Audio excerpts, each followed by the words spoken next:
The Supplemental Security Income (SSI) program is one of the most important programs in the country, especially for vulnerable populations such as retirees who are struggling to make ends meet, low-income households, or people with disabilities that affect their ability to perform work activities to support themselves financially.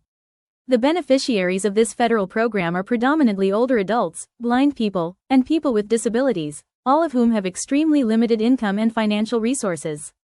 Eligibility for SSI is not determined arbitrarily, but rather follows a strict set of legal and regulatory criteria designed to direct resources to those most in need. Being eligible for SSI, the basics to applying for the program. SSI eligibility is a meticulous process that requires simultaneous fulfillment of several requirements. Primarily, applicants must prove their age or medical condition. Specifically, they must be 65 years of age or older, or have a blindness or disability that meets the medical definition established by the SSA. For adults, the disability must be so severe that it precludes the performance of any substantial and gainful activity, and must have an expected duration of at least 12 months or result in fatality. The criteria for children, while different in their assessment, are equally rigorous in their application. They must also meet immigration status and residency requirements, which include being fully legal or belonging to a specific category of non-citizens with qualified legal status, as determined by the Department of Homeland Security.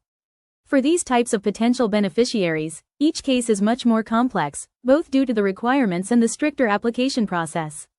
Income limits for SSI. The SSA performs a complex calculation that considers both earned and unearned income, applying specific exclusions to certain types of income.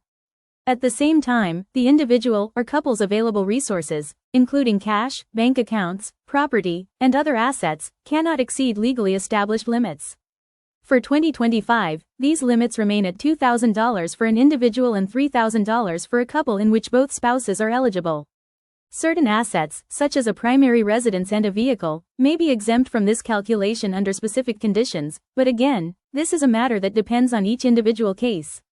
Maximum SSI benefits and upcoming dates.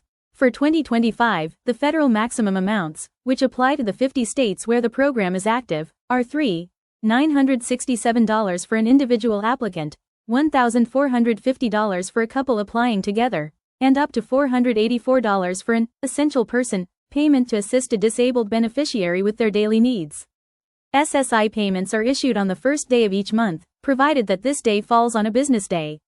If it falls on a holiday or weekend, the payment is advanced to the nearest business day.